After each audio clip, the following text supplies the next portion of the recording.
ఇల్లు కట్టుకోవడం మన జీవితంలో ఒక్కసారి వచ్చే పెద్ద కళ. కానీ ఆ కళ ఒక్క తప్పు కాంట్రాక్టర్ చేతిలో పడితే అప్పులు, stress, incomplete house, family problems. మీకు కూడా ఇలా అనిపిస్తుందా? కాంట్రాక్టర్ అన్ని చూసుకుంటాడులే అనుకున్నా అదే మీ జీవితంలో పెద్ద మిస్టేక్ కావచ్చు. ఈ వీడియో చివరి వరకు చూస్తే కాంట్రాక్టర్ చేసే మోసాలు, రెడ్ ఫ్లాగ్స్, వాటిని ఎలా ప్రివెంట్ చేయాలో స్పష్టంగా అర్థమవుతుంది. కాంట్రాక్టర్ మీకు ఇలా చెప్పాడా? మీకు టెన్షన్ ఎందుకన్నా, మీరు సైట్ కి రావాల్సిన అవసరం లేదు, అన్ని నేను చూసుకుంటానులే. డేంజర్ సైన్ ఇది, గుర్తించండి. ఎందుకంటే మీరు సైట్ కి రాకపోతే మెటీరియల్ క్వాలిటీ మీకు తెలియదు, క్వాంటిటీలో చీట్ చేయడం ఈజీ. ఫర్ ఎగ్జాంపుల్ గా మనం చూసుకుంటే సిమెంట్ బ్యాగ్స్ 100 వేయాల్సిన చోట 80 వేసి 20 బ్యాగ్స్ డబ్బు కాంట్రాక్టర్ పాకెట్ లో వేసుకుంటాడు. మరి దీన్ని ప్రివెన్షన్ ఎలా చేయాలి? డైలీ కాకపోయినా వీక్లీ సైట్ విజిట్ తప్పనిసరి చేయండి. మెటీరియల్ బిల్స్ మీరే చూడాలి, ఫోటో, వీడియో డాక్యుమెంటేషన్ ఉంచాలి. సపోజ్ అన్న మిగతా వాళ్ళంతా 20 లక్షలు అంటున్నారు, నేను 16 లక్షల్లో కంప్లీట్ చేస్తా. వినగానే హ్యాపీగా అనిపిస్తుంది కదా, కానీ ఇదే క్లాసిక్ ట్రాప్. తర్వాత ఏమవుతుంది? రేట్ పెరిగింది అన్న, ఎక్స్ట్రా వర్క్ వచ్చింది, క్వాలిటీ మెటీరియల్ కావాలంటే ఎక్స్ట్రా, చివరికి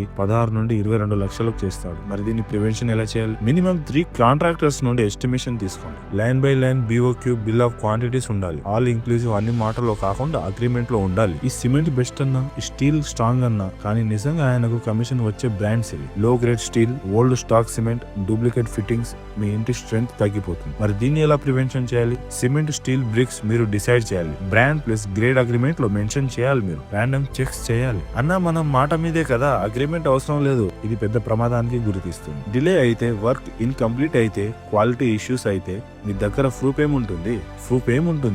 మీ దగ్గర ప్రూఫ్ ఏమీ ఉండదు కదా.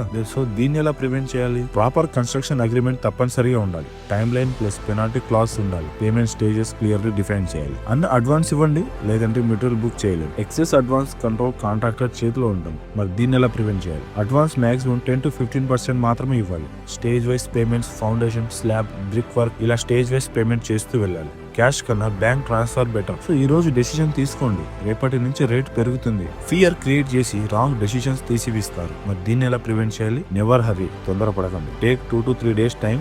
ఫ్యామిలీ ప్లస్ ఇంజనీర్ కన్సల్టేషన్ చేయండి, మాట్లాడండి. తర్వాత ఇల్లు కట్టే ముందు ఈ 6 రూల్స్ ఫాలో అవ్వండి. Site visits regular, return agreement compulsory, material control in your hands, stage wise payments, no blind trust, independent engineer advice తీసుకోండి. కంపల్సరీగా ఈ 6 రూల్స్ అనేది ఫాలో అవ్వండి. ఇల్లు కేవలం బ్రిక్స్ అండ్ సిమెంట్ కాదు, అది మీ పేరెంట్స్ డ్రీమ్, మీ కిడ్స్ ఫ్యూచర్, మీ లైఫ్ సేవింగ్స్. ఈ ఒక్క తప్పు డెసిషన్ మీ మొత్తం జీవితాన్ని ఎఫెక్ట్ చేస్తుంది. అందుకే నాలెడ్జ్ తోనే కన్స్ట్రక్షన్ చేయాలి. ఈ వీడియో మీకు యూస్ఫుల్ అయితే లైక్ చేయండి, మీ ఫ్రెండ్స్ అండ్ రిలేటివ్స్ కి షేర్ చేయండి. ఇలాంటి రియల్ కన్స్ట్రక్షన్ గైడెన్స్ కోసం సబ్స్క్రైబ్ చేయండి. కామెంట్ లో చెప్పండి మీ బిగ్గెస్ట్ కన్స్ట్రక్షన్ డౌట్ ఏంటి, నేను నెక్స్ట్ వీడియోలో ఎక్స్ప్లెయిన్ చేస్తాను.